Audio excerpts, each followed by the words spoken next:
Wala wala es dong dong, kita bacain yuk.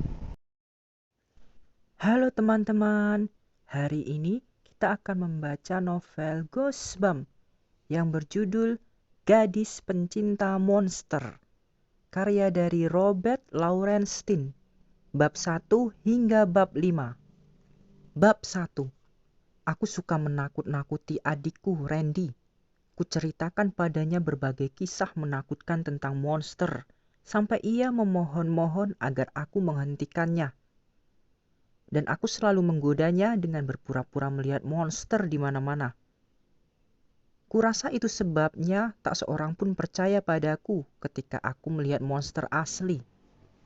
Tak seorang pun percaya, sampai semuanya terlambat, dan monster itu ada di dalam rumahku. Namun, sebaiknya aku tak menceritakan penutup kisahku ini pada bagian permulaan. Namaku Lucy Dark. Usiaku 12 tahun. Aku tinggal bersama adikku Randy 6 tahun dan orang tuaku dalam rumah berukuran sedang di kota berukuran sedang pula, bernama Timberland Falls. Aku tidak tahu mengapa tempat itu disebut Timberland Falls, yang berarti jeram papan. Di luar kota memang ada hutan, tapi tak seorang pun memotong pepohonan itu untuk dijadikan papan. Dan tak ada jeram satupun. Jadi, kenapa disebut Timberland Falls? Itu memang misteri. Kami punya rumah bata merah di ujung jalan. Di samping rumah kami, ada pagar tanaman yang tinggi, rimbun, dan memisahkan halaman kami dari halaman keluarga Killen di sebelah.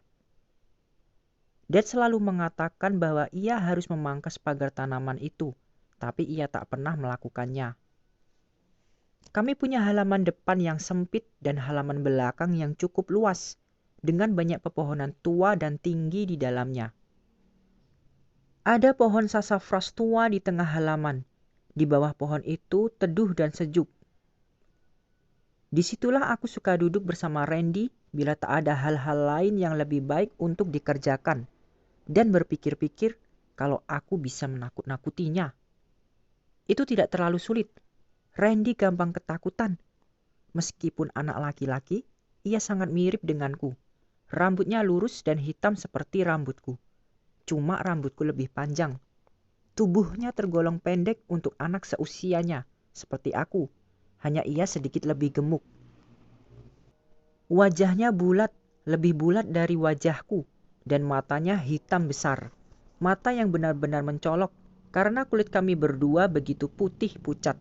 Kata Mom, bulu mata Randy lebih panjang daripada bulu mataku, dan ini membuatku agak iri. Tapi hidungku lebih lurus, dan gigiku tidak setonggos giginya bila aku tersenyum. Jadi, kurasa aku tidak seharusnya mengeluh. Omong-omong, di suatu siang yang panas beberapa minggu yang lalu, Randy dan aku duduk di bawah pohon sassafras tua itu, dan aku siap-siap menakut-nakutinya. Aku sama sekali tak punya kegiatan lain yang lebih baik. Begitu musim panas tiba tahun ini dan sekolah libur, kebanyakan sahabat karibku pergi berlibur. Aku harus tinggal di rumah, jadi aku agak kesepian. Randy biasanya menyebalkan, tapi setidaknya ia termasuk orang yang bisa diajak bicara dan orang yang bisa kutakut-takuti. Imajinasiku benar-benar bagus. Aku bisa menghayal tentang monster-monster yang paling menakjubkan, dan aku bisa membuat mereka kedengaran betul-betul ada. Kata Mom, dengan imajinasiku mungkin aku akan jadi pengarang kalau besar nanti. Aku sama sekali tidak yakin mengenai hal itu. Tapi aku tahu benar bahwa tidak perlu terlalu banyak imajinasi untuk membuat Randy takut.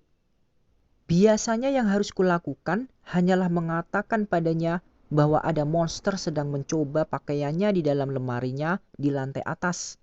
Dan Randy jadi lebih putih dari biasa dan mulai gemetar. Bocah malang. Aku bahkan bisa membuat giginya gemelutuk. Sungguh mengherankan. Aku bersandar pada bagian batang pohon yang licin dan menopangkan tangan pada rumput dan memejamkan mata. Aku sedang membayangkan cerita yang bagus untuk adikku. Rumput terasa lembut dan lembab pada kakiku yang telanjang. Kubenamkan jari-jari kaki ke dalam tanah. Randy memakai celana pendek denim dan kaos putih polos tanpa lengan.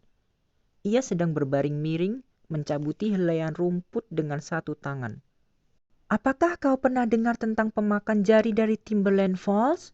Tanyaku padanya menepis laba-laba dari celana tenis putihku. "Huh?" Ia masih mencabuti rumput satu persatu, membuat sebuah tumpukan kecil.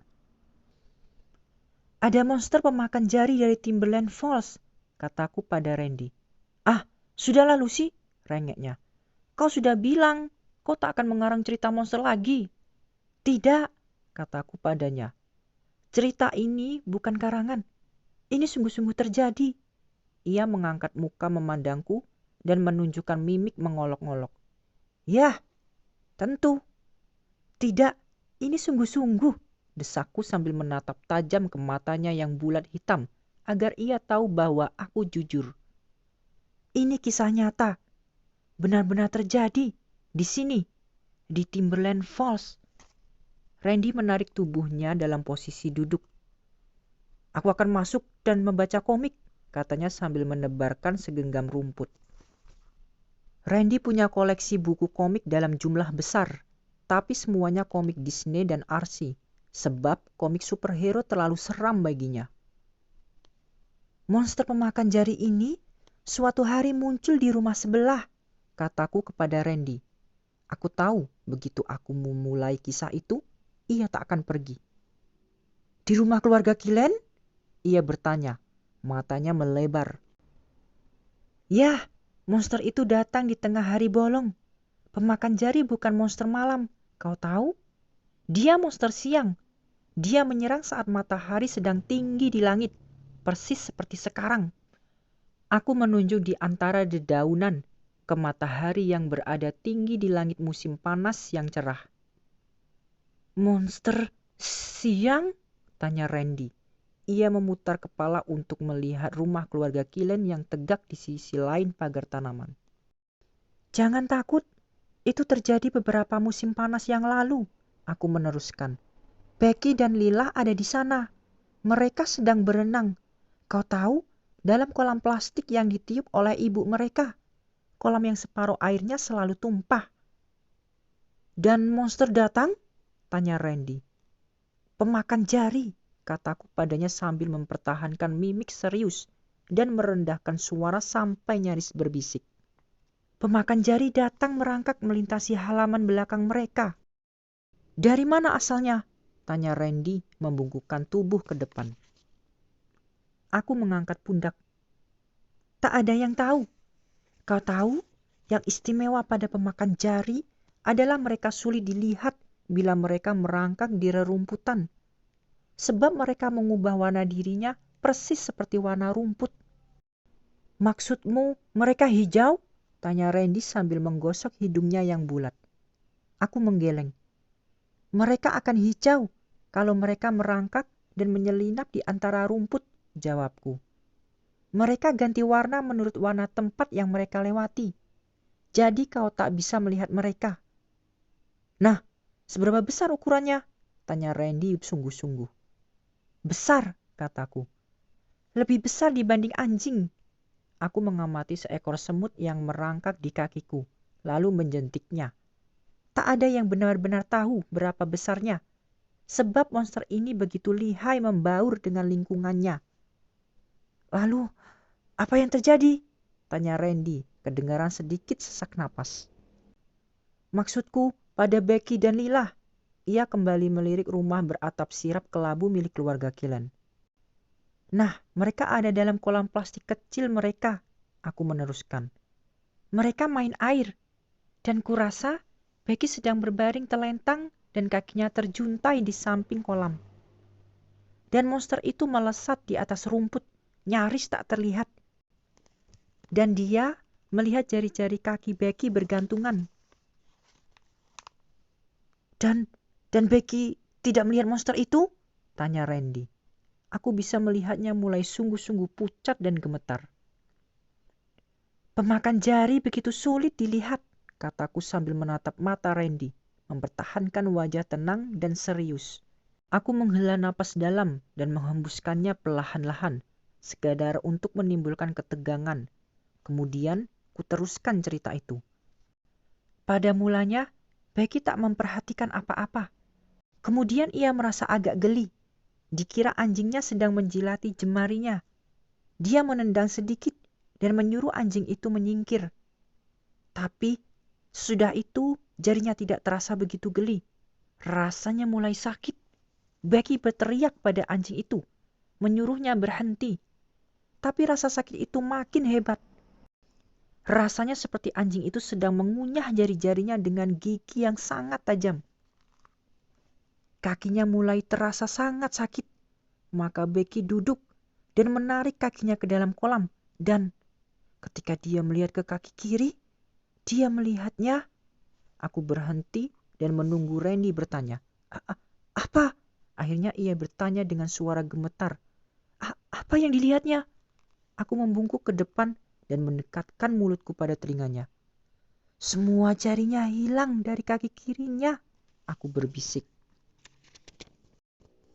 Tidak, Randy menjerit.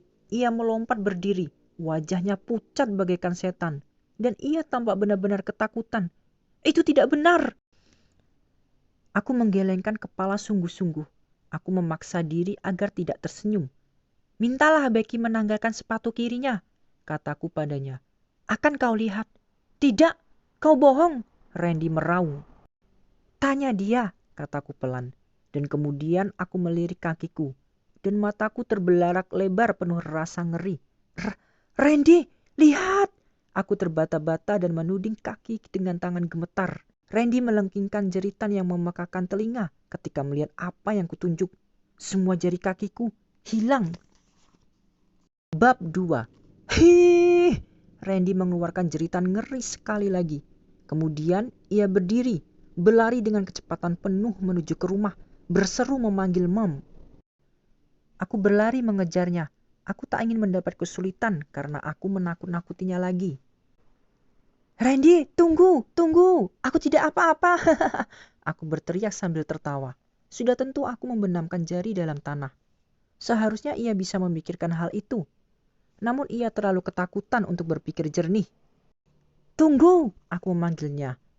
Aku belum menunjukkan monster di pohon kepadamu. Ia mendengarnya. Ia berhenti dan berbalik. Wajahnya masih cemberut ketakutan. Hah?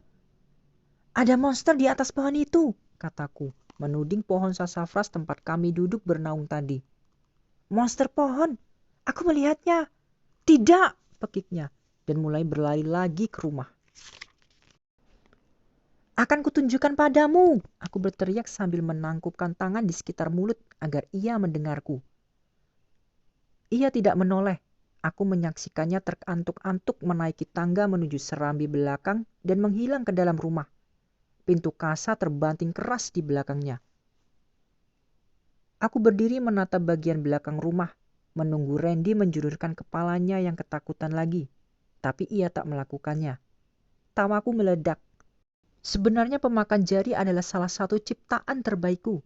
Dan kemudian membenamkan jari-jariku ke dalam tanah dan pura-pura monster itu sudah memangsaku juga. Betul-betul seru. Randy yang malang, ia terlalu gampang ditipu. Dan sekarang mungkin ia ada di dapur, mengadukan aku pada Mom. Itu berarti dalam waktu dekat aku akan mendapat khotbah lagi tentang betapa buruknya menakut-nakuti adikku dan mengisi benaknya dengan cerita-cerita monster yang menyeramkan. Tapi, apa ada hal lain yang bisa dikerjakan? Aku berdiri di sana menatap rumah, menunggu salah satu di antara mereka memanggilku masuk. Tiba-tiba, sebuah tangan mencengkeram pundakku dengan keras dari belakang. Kena kau! Terdengar suara menggeram. Oh! Aku menjerit dan nyaris melompat keluar dari kulitku. Monster! Aku berbalik dan menatap wajah temanku Aaron Messer yang sedang tertawa-tawa. Aaron terkekeh dengan suara yang melengking tinggi sampai mengeluarkan air mata. Aku menggelengkan kepala, mengernyitkan dahi. Kau tidak membuatku takut, aku bersikeras. Oh, pasti, balasnya, memutar matanya yang biru. Itu sebabnya kau menjerit minta tolong. Aku tidak menjerit minta tolong. Aku menyangkal. Aku cuma menjerit sedikit, kaget, itu saja. Aaron tertawa kecil. Kau pikir itu tadi monster? Mengaku saja. Monster, kataku mengejek. Kenapa aku mengira begitu? Karena cuma itulah yang kau pikirkan, katanya bersungut. Kau terobsesi. Oh, omongan hebat, aku menggodanya. Ia mencibir padaku. Aaron adalah satu-satunya temanku yang tinggal di rumah musim panas ini. Beberapa bulan lagi orang tuanya akan mengajaknya ke daerah barat. Tapi sekarang ini ia tinggal di rumah seperti aku, menganggur, mencoba mengisi waktu. Aaron kira-kira 35 cm lebih tinggi dariku. Tapi siapakah yang tidak? Rambutnya ikal merah dan seluruh wajahnya berbintik-bintik. Ia sangat ceking dan memakai short baggy panjang sehingga membuatnya tampak lebih kurus lagi. Aku baru saja melihat Randy lari ke dalam rumah. Mengapa dia menjadi seperti itu? Aaron bertanya melirik ke rumah. Aku bisa melihat Randy di jendela dapur menatap kami. Kurasa dia melihat monster, kataku pada Aaron. Hah, laki-laki monster? Aaron menjerit. Ia mendorongku main-main. Pergilah dari sini, Lucy. Ada satu di atas pohon itu, kataku serius sambil menunjuk. Aaron berbalik untuk melihat. Kau begitu tolol, katanya sambil tersenyum lebar. Tidak, sungguh, aku bersikeras. Ada monster yang sungguh-sungguh jelek. Kurasa dia terperangkap di atas pohon itu. Lucy, stop, kata Aaron. Itulah yang dilihat Randy, aku meneruskan. Itulah yang membuatnya berlari sambil menjerit-jerit ke dalam rumah. Kau melihat monster di mana-mana, kata Aaron. Apakah kau tidak pernah bosan? Kali ini aku tidak bercanda, kataku padanya. Daguku gemetar dan mimik wajahku menunjukkan ketakutan ketika aku memandang pohon sassafras yang besar dan rindang di belakang Aaron. Akan kubuktikan padamu. Ya, tentu, balas Aaron menyindir seperti biasa. Sungguh, ambilkan sapu itu. Aku menunjuk sapu yang bersandar pada dinding belakang rumah. Hah, untuk apa? Aaron bertanya. Ambil sapu itu, aku mendesak. Kita lihat, apakah kita bisa menurunkan monster itu dari pohon. Untuk apa kita melakukannya? Tanya Aaron. Suaranya terdengar bimbang. Aku bisa melihat bahwa ia mulai bertanya-tanya apakah aku serius atau tidak. Supaya kau percaya padaku, kataku serius. Aku tidak percaya pada monster, jawab Aaron. Kau tahu itu, Lucy? Simpanlah cerita monstermu untuk Randy. Dia cuma anak-anak. Apakah kau akan mempercayaiku kalau ada satu lagi yang jatuh dari pohon itu? Tanyaku. Tak ada apapun yang akan jatuh dari pohon itu, kecuali mungkin beberapa helai daun, kata Aaron. Ambillah sapu itu dan akan kita lihat, kataku. Oke, baiklah. Ia berjalan ke arah rumah. Aku meraih sapu itu dari tangannya ketika ia membawakannya. Ayo, kataku sambil menuntunnya ke pohon. Mudah-mudahan monster itu belum menghilang. Aaron memutar mata. Aku tak percaya bisa ikut main-main seperti ini. Aku pasti benar-benar bosan. Sebentar lagi kau tak akan bosan, aku berjanji. Kalau monster pohon itu masih ada di atas sini. Kami melangkah ke bawah pohon. Aku bergerak ke dekat batang pohon dan menengadah menatap ranting-rantingnya yang hijau lebat. Wah, tetaplah berdiri di sana. Kuletakkan tanganku pada dada Aaron, mendorongnya mundur. Monster itu bisa berbahaya. Berhentilah main-main, gumamnya sambil menahan napas. Akan kucoba mengguncang ranting itu dan menjatuhkannya, kataku. Begini, kata Aaron. Kau ingin aku percaya bahwa kau akan mengambil sapu itu, mengguncang sebatang ranting, dan satu monster akan terjatuh dari atas sana. Aku tahu gagang sapu itu tidak cukup panjang untuk meraih. Aku harus memanjat sedikit, kataku pada Aaron. Awas, hati-hati, oke? Aku gemetar. Aku sangat takut. Aaron berseru mengejekku. Aku memanjat pohon itu dan naik ke cabang terendah. Aku butuh waktu, sebab satu tanganku memegang sapu. Lihat monster mengerikan di atas sana? Cemooh Aaron puas. Ada di sini, aku berseru ke bawah. Nada takut merayap dalam suaraku. Monster itu terperangkap di sana. Dia sangat marah, kurasa. Aaron mengejek. Kau betul-betul tolol. Aku berlutut di atas cabang. Lalu ku naikkan sapu itu ke depanku. Aku menaikkannya sampai cabang berikutnya. Lebih tinggi, lebih tinggi. Kemudian sambil berpegangan erat pada batang pohon dengan tanganku yang bebas, ku naikkan sapu itu sejauh mungkin dan mendorongnya pada cabang pohon. Berhasil. Kualihkan pandangan mataku langsung ke bawah untuk melihat Aaron. Ia mengeluarkan jeritan ngeri yang memekakan telinga ketika monster itu terguling dari pohon dan mendarat tepat di dadanya. Bab 3. Yah, sebenarnya bukan monster yang mendarat dengan suara berdebum pelan di dada Aaron.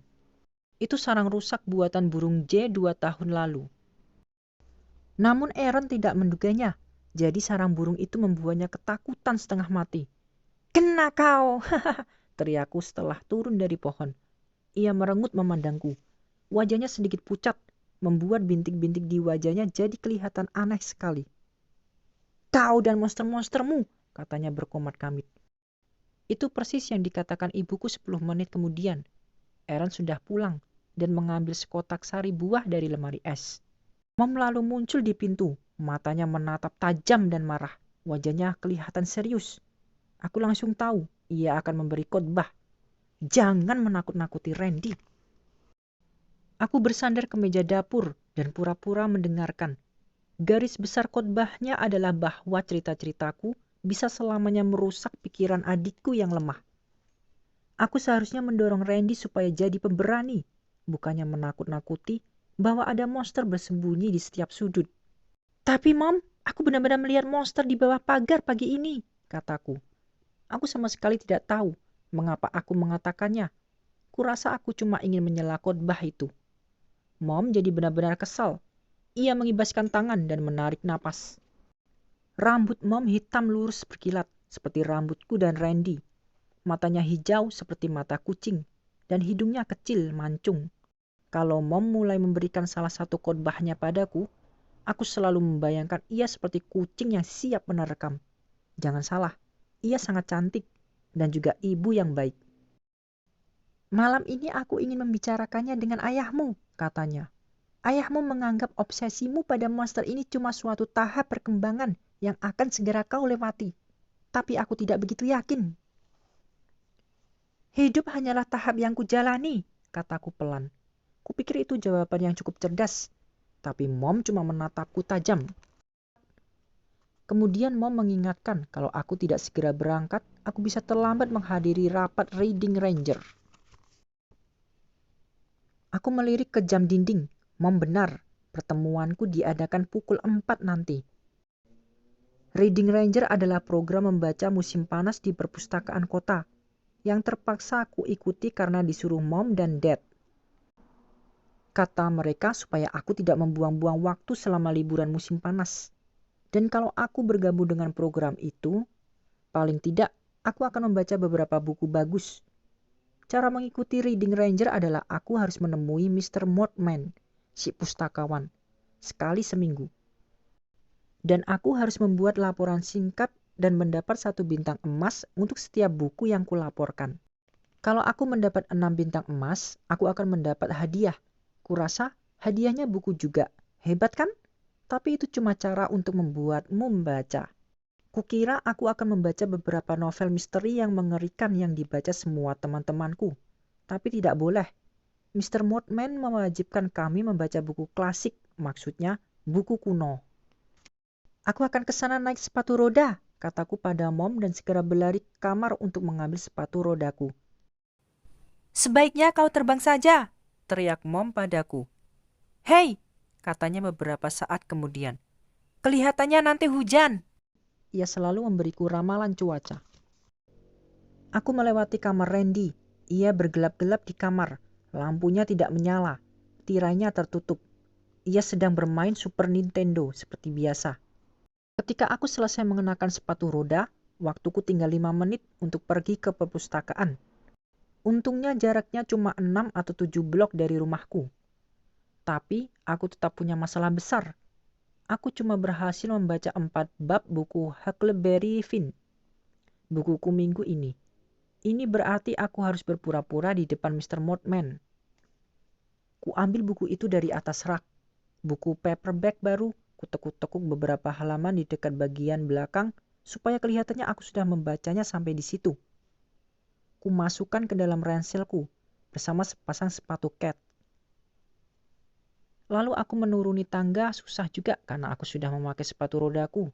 Lalu menuju perpustakaan umum kota Timberland Falls. Perpustakaan itu berada di rumah tua bobrok di pinggir hutan Timberland. Rumah itu milik pertapa tua eksentrik. Ia tak punya keluarga. Maka ketika ia meninggal, dihibahkannya rumah itu pada pemerintah kota. Mereka mengubahnya menjadi perpustakaan. Beberapa anak bilang rumah itu berhantu. Tapi anak-anak biasanya memang mengatakan hal yang sama tentang setiap rumah tua yang menyeramkan. Perpustakaan itu memang kelihatan seperti rumah berhantu. Bangunan itu bertingkat 3, berdinding hitam dengan atap hitam menjulang tinggi di antara 2 menara batu. Letaknya di balik pohon-pohon, seperti bersembunyi. Rumah itu selalu tertutup bayang-bayang. Bagian dalamnya selalu gelap dan dingin. Di dalam rumah, lantai papan tuanya selalu berderak-derak di balik karpet tipis yang dipasang pemerintah kota. Dari jendela yang tinggi-tinggi itu, cuma sedikit cahaya yang masuk. Dan rak-rak buku tuanya nyaris menyentuh langit.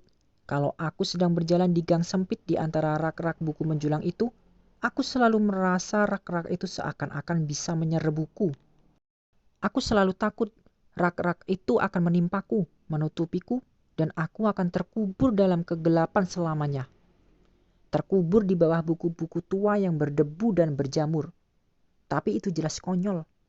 Rumah itu cuma rumah yang sangat tua. Sangat gelap dan lembab, sangat rapuh. Tidak sebersih perpustakaan yang seharusnya. Banyak debu dan sarang laba-laba. Kurasa Mr. Mortman sudah berusaha sebisanya. Tapi ia juga agak menyeramkan. Yang paling kami benci adalah tangannya yang kelihatannya selalu basah. Ia akan tersenyum padamu dengan mata hitamnya yang kecil bersinar-sinar. Kepalanya botak. Ia akan mengeluarkan tangannya dan bersalaman denganmu. Dan tangannya selalu basah. Kalau membalik halaman buku, di sudut halaman akan tampak bekas jarinya yang basah. Mejanya selalu basah. Tanpa ada bekas telapak tangan basah di atas pelapis meja kulit. Mr. Mortman pendek dan gemuk, dengan kepala botaknya yang berkilat-kilat dan matanya yang hitam kecil. Ia mirip sekali dengan tikus tanah. Tikus tanah bercakar lembab. Suaranya melengking parau. Biasanya selalu berisik. Ia tidak jahat, sungguh. Tampaknya ia menyukai anak-anak. Dan ia benar-benar menyukai buku. Ia cuma aneh, itu saja. Ia duduk di atas kursi kayu yang tinggi, sehingga terpaksa membungkuk di atas mejanya yang besar sekali. Di samping mejanya ada baskom aluminium. Di dalam baskom itu ada beberapa kura-kura kecil, bergerak-gerak di air sedalam kira-kira 2 senti. Teman-temanku yang pemalu, sekali aku pernah mendengarnya memanggil mereka begitu. Kadang-kadang diambilnya satu dan dipegangnya dengan jari-jarinya yang gemuk, sampai kura-kura itu masuk ke dalam tempurungnya. Lalu Mr. Mortman akan meletakkannya pelan-pelan. Wajahnya yang pucat dan kendur tersenyum bahagia. Ia jelas menyayangi kura-kuranya. Kurasa tidak apa-apa punya binatang peliharaan kura-kura. Tapi agak bau juga. Aku selalu berusaha duduk di sisi meja yang lain, sejauh mungkin dari baskom kura-kura itu. Ya, aku meluncur naik sepatu roda ke perpustakaan secepat mungkin. Aku cuma terlambat beberapa menit ketika meluncur ke jalan masuk perpustakaan yang teduh. Langit tertutup awan. Aku duduk di tangga batu dan melepas sepatu rodaku. Lalu cepat-cepat ku kenakan sepatu kets. Dan sambil menenteng sepatu roda, aku berjalan masuk dari pintu depan. Sambil berjalan di tengah-tengah rak yang menjulang, rak-rak tinggi dan sempit di bagian belakang ruang baca utama, kulemparkan sepatu roda ke dinding. Lalu cepat-cepat berjalan di sela-sela rak menuju meja Mr. Mortman di dinding belakang. Ia mendengar suara langkah kakiku dan segera mengangkat kepala dari tumpukan buku yang sedang dicapnya dengan stempel karet besar. Cahaya lampu di langit-langit membuat kepala botaknya bersinar seperti lampu. Ia tersenyum.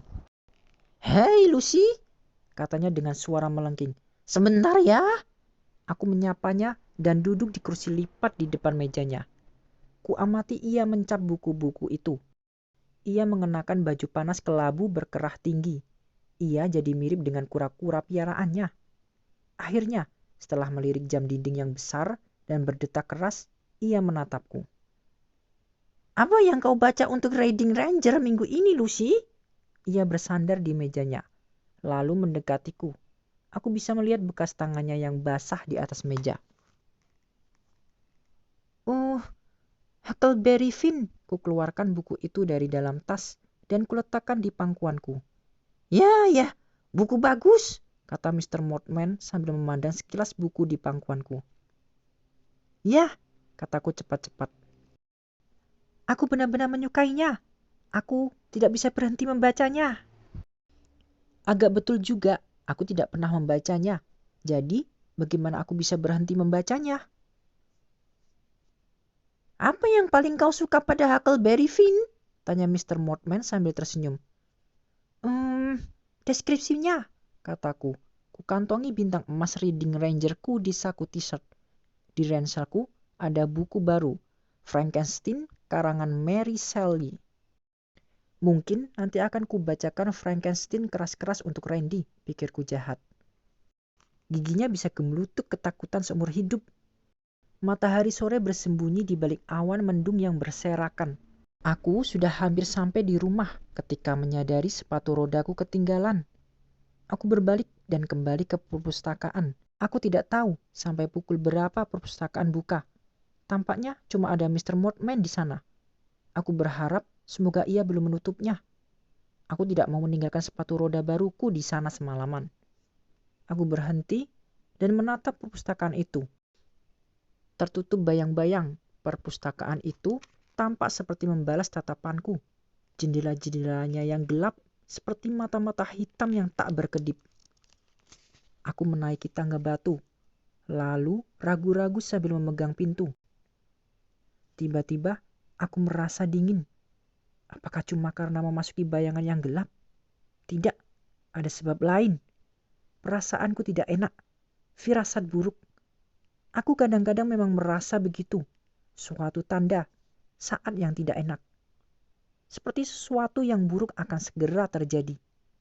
Kuabaikan perasaan itu dan mendorong pintu yang berderit, lalu masuk ke dalam perpustakaan yang gelap dan pengap. Bab 4. Bayangan tampak menari-nari di dinding ketika aku berjalan ke ruang utama. Ranting pohon mengetuk-ngetuk kaca jendela yang tertutup debu. Perpustakaan itu sepi. Yang terdengar cuma suara lantai berderak karena terinjak sepatu kainku. Ketika memasuki ruang utama, aku mendengar suara jam dinding yang berdetak teratur. Semua lampu sudah dimatikan. Aku merasa ada sesuatu berlari cepat di depan sepatuku. Tikus? Aku berhenti dan memandang ke bawah. Cuma segumpal debu yang menempel di dasar rak buku. Lucy, ejekku pada diri sendiri. Ini kan cuma perpustakaan tua berdebu. Tak ada yang perlu ditakutkan. Jangan biarkan khayalan mempengaruhimu dan membuatmu ketakutan. Ketakutan? Perasaanku tetap terasa aneh. Perutku terasa tidak enak. Dadaku sesak. Ada yang tidak beres. Sesuatu yang buruk akan segera terjadi. Orang-orang menyebutnya firasat. Itulah kata yang tepat untuk menggambarkan apa yang sekarang kurasakan. Kutemukan sepatu rodaku di tempat semula aku meletakkan, di dekat dinding di belakang rak. Kuambil cepat-cepat. Aku ingin segera keluar dari tempat gelap dan menyeramkan ini. Aku berjalan pelan-pelan ke pintu masuk. Entah kenapa aku berjingkat-jingkat. Tapi aku berhenti ketika mendengar suara. Kutahan napas dan mendengarkan. Cuma suara orang batuk. Sambil mengintip dari sela-sela rak, aku bisa melihat Mr. Mortman membungkuk di atas mejanya. Ya, sebenarnya aku cuma bisa melihat sebagian saja, satu tangan dan sebagian wajahnya ketika ia membungkuk ke kiri. Aku masih menahan napas. Jam berdetak keras dari seberang ruangan. Dari belakang mejanya, wajah Mr. Mortman sebentar-bentar tertutup bayangan biru ungu. Tiba-tiba sepatu rodaku terasa berat. Pelan-pelan kuletakkan di lantai. Lalu aku jadi penasaran dan maju beberapa langkah ke depan. Mr. Mortman mulai bersenandung. Aku tak tahu lagu apa. Bayangan makin gelap ketika aku maju. Dengan mengintip dari lorong gelap, aku melihat ia memegang stoples kaca besar di sela-sela jarinya yang gemuk. Aku cukup dekat untuk melihatnya tersenyum senang. Aku mendekat dan masih tertutup bayang-bayang. Aku suka memata-matai orang. Rasanya menegangkan, meskipun orang itu tidak melakukan sesuatu yang menarik. Asyik rasanya bisa mengamati orang dan mereka tak tahu sedang diamati. Sambil bersenandung sendiri, Mr. Mortman memegang stoples itu di depan dadanya dan mulai membuka tutupnya. "Ada lalat-lalat lezat, teman-temanku yang pemalu," katanya dengan suara melengking. Jadi begitu, stoples itu berisi lalat. Tiba-tiba ruangan itu makin gelap ketika awan menutupi matahari sore. Cahaya dari jendela meredup. Bayangan kelabu menutupi Mr. Mortman dan meja besarnya, seperti menyelimutinya dalam kegelapan. Dari tempat persembunyianku di sela-sela rak, aku mengamati Mr. Mortman bersiap-siap memberi makan kura-kuranya. Tapi tunggu dulu, ada yang tidak beres. Firasatku jadi kenyataan. Ada sesuatu yang aneh terjadi. Ketika berusaha membuka tutup stoples, wajah Mr. Mortman mulai berubah. Kepalanya melayang dari bajunya dan mulai memanjang seperti balon ditiup. Aku terkesiap ketika melihat matanya yang kecil terjulur keluar dari kepalanya. Mata itu membesar dan terus membesar sampai sebesar pegangan pintu. Cahaya dari jendela makin redup. Seluruh ruangan tertutup bayang-bayang gelap. Bayangan itu bergerak-gerak. Aku tak bisa melihat dengan jelas. Rasanya seperti melihat dalam kabut gelap. Mr. Mortman terus bersenandung meskipun kepalanya bergoyang-goyang dan terlambung-lambung di atas bahunya dan matanya terjulur keluar seperti antena serangga. Lalu mulutnya mulai berkerut dan tumbuh. Mulutnya terbuka lebar seperti lubang hitam menganga di kepala yang besar dan bergerak-gerak. Mr. Mortman bernyanyi lebih keras. Suaranya mengerikan dan menakutkan. Lebih mirip suara binatang melolong daripada suara nyanyian. Dibukanya tutup stoples dan dibiarkannya jatuh ke atas meja. Suara tutup stoples itu berdentang keras. Aku membungkuk ke depan, berusaha melihat apa yang terjadi. Dengan menyipitkan mata, kulihat Mr. Mortman memasukkan tangannya yang gemuk ke dalam stoples. Aku bisa mendengar suara mendengung keras dari stoples itu. Dikeluarkannya segenggam penuh lalat. Aku bisa melihat matanya makin lebar. Aku bisa melihat lubang hitam menganga yang merupakan mulutnya. Diletakkannya tangannya sebentar di atas tempat kura-kura. Aku bisa melihat lalat-lalat itu. Titik-titik hitam di seluruh tangannya. Di jari-jarinya yang pendek dan gemuk. Kukira ia akan menurunkan tangannya ke baskom aluminium. Kukira ia akan memberi makan kura-kura itu. Tapi ia malah memasukkan lalat-lalat itu ke mulutnya sendiri. Aku memejamkan mata dan menutupi mulutku dengan tangan supaya tidak muntah atau menjerit. Kutahan napas, tapi jantungku terus berdebar keras. Bayang-bayang membungkuk dan melompat. Kegelapan seperti menyelimutiku. Aku membuka mata. Mr. Mortman sedang makan segenggam lalat lagi. Dimasukkannya ke dalam mulutnya yang menganga. Ditelannya bulat-bulat. Aku ingin berteriak. Aku ingin berlari. Aku sadar. Mr. Mortman ternyata monster. Bab 5. Bayang-bayang itu seakan menyingkir. Langit di luar cerah dan cahaya segitiga kelabu jatuh pada meja kerja Mr. Mortman. Saat membuka mata, aku menyadari selama ini aku menahan napas. Dadaku serasa seakan meledak. Kuembuskan udara perlahan-lahan dan menarik napas panjang lagi. Kemudian, tanpa menengok lagi ke depan ruangan, aku berbalik dan lari. Sepatu karetku berdebam-debam pada lantai yang keriut-keriut. Tapi aku tak peduli. Aku harus keluar dari sana secepat mungkin. Aku menghambur keluar dari pintu depan perpustakaan menuju anak tangga batu, lalu turun ke jalan kerikil. Aku berlari secepat mungkin. Lenganku berayun liar di sisi tubuhku. Rambut hitamku tertiup ke belakang. Aku tak berhenti sampai sudah 1 blok dari sana. Lalu aku menjatuhkan diri ke trotoar dan menunggu jantungku berhenti berdentam bagaikan bass drum. Awan bermuatan hujan kembali bergulir menutupi matahari. Langit jadi hitam kuning aneh. Sebuah mobil station wagon lewat. Beberapa bocah di belakangnya memanggilku, tapi aku tak mengangkat kepala. Berulang-ulang aku terus melihat adegan suram dalam perpustakaan itu. Mr. Mortman adalah monster. Kata-kata itu berulang terus dalam pikiranku. Tak mungkin, pikirku, sambil menatap awan hitam yang begitu rendah di atas. Aku mimpi, pasti begitu. Semua bayang-bayang di dalam perpustakaan gelap itu, semua kegelapan yang berputar-putar, itu adalah ilusi penglihatan. Itu adalah imajinasi liarku. Itu adalah lamunan, fantasi konyol. Tidak, sebuah suara keras menjerit dalam kepalaku. Tidak, Lucy, kau melihat kepala Mr. Mortman menggelembung. Kau melihat matanya meletup muncul dan mengembang bagaikan jamur payung yang mengerikan pada kepalanya yang menggelembung.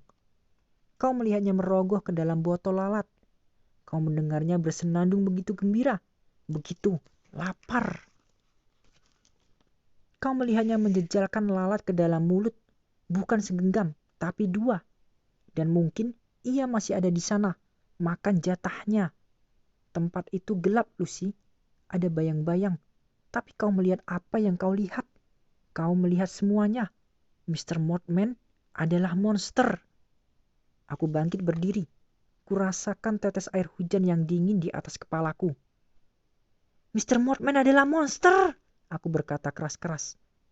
Aku tahu aku harus memberitahu Mom dan Dad secepat mungkin. Pustakawan itu adalah monster. Itulah yang akan kukatakan pada mereka. Sudah tentu mereka akan kaget. Siapa yang tidak? Ketika merasakan setetes air hujan lagi di kepala, lalu satu di pundak, aku mulai berlari pulang. Aku sudah berlari sekitar setengah blok ketika aku berhenti. Sepatu roda tolol itu! Aku meninggalkannya lagi dalam perpustakaan. Aku berbalik. Embusan angin keras menerpa rambutku menutupi wajah. Kusibakan ke belakang dengan dua tangan. Aku berpikir keras, mencoba merancang apa yang harus dilakukan. Hujan berderai lembut di trotoar jalan. Tetesan air hujan yang dingin terasa nyaman pada keningku yang panas.